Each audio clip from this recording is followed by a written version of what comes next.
And good morning. Welcome to the hot seat. I'm Scott Mitchell. This is Oklahoma's Labor Commissioner, Leslie Osborn. Good to see you, Hello. Commissioner. Good to see you. For those of you who remember, she was a panelist on Your Vote Counts for many years, and those were some good old days. Thoroughly enjoyed it with Richard Morissette and then Jason Dunnington. That's exactly right. Henny Penny, the sky is falling. You like that one, Richard? Okay, let's start with, we tell people, watch these interims. There's a lot of things that happen in interims. The media doesn't focus on them as much as they do during the session. You've had one that's I'm interested in, which it deals with labor laws, specifically child labor. And I'm wondering, how did that come about and why?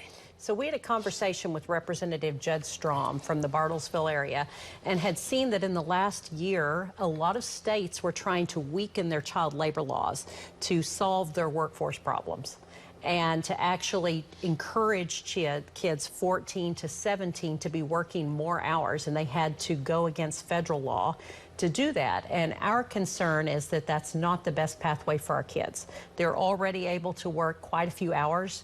When they're 16 and 17, no limits. It's federal law since 1938. But to try to figure out to solve our problems on the back of children, because it encourages high school dropouts, it encourages them then to feel like they're making a contribution to their family. But then they're doomed to a life of low wages. And we would prefer to see them go through the career tech system or something where they're doing on-the-site work, like apprenticeships and those kind of things, still contributing to the family, but there's no reason to loosen those child labor laws. Okay, so your first statement, let me unpack a couple of things there. Number one, states are looking at this for their workforce problems. What are the workforce problems? So we don't have enough warm bodies to fill the jobs. Okay. And it's real. And in Oklahoma, you know, we're hovering at very low unemployment. So we just don't have enough people. Our contention is there's multiple pools of people not being utilized besides children to fill that. Women of childbearing years. Over half of our counties are child care deserts. They have one slot for every 10 that are needed. So if you have children, a lot of times you are not able to work. Former felons, 1 out of 9 adults in Oklahoma has a felony conviction in their past. If you're a business that doesn't hire second chance, you've just lost 10% of your applicant pool.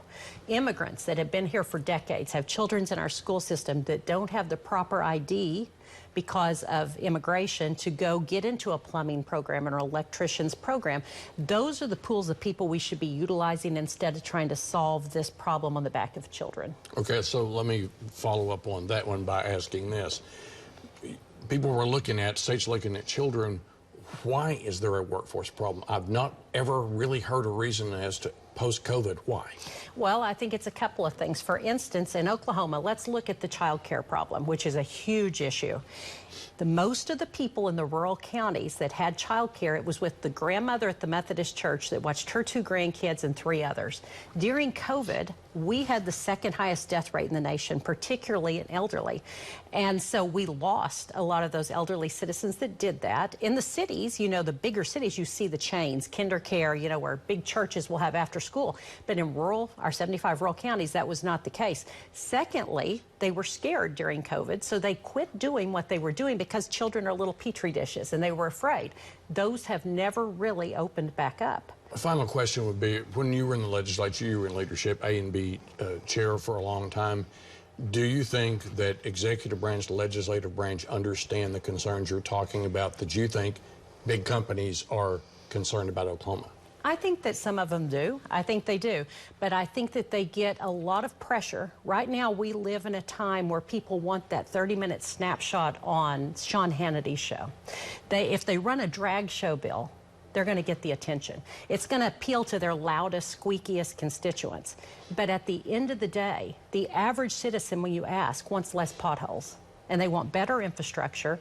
And they want to make sure that if Uncle Billy needs a mental health care bed, he doesn't have to live on their couch. That's the kind of thing we have to get past the sexy mindset of getting a slot on a Newsmax show and doing the work that really matters. And right now, we're having a difficult time doing that in Oklahoma. Commissioner Leslie Osborn, Labor Commissioner of Oklahoma. It's always good to see you. Thank you. Same You're an here. alum here, and you can come back anytime. Sounds good. Thank you. Thank you. Thanks for watching Hot Seat. See this again at news9.com and newson6.com/yourvotecounts. Follow me on socials at Mitchell Talks.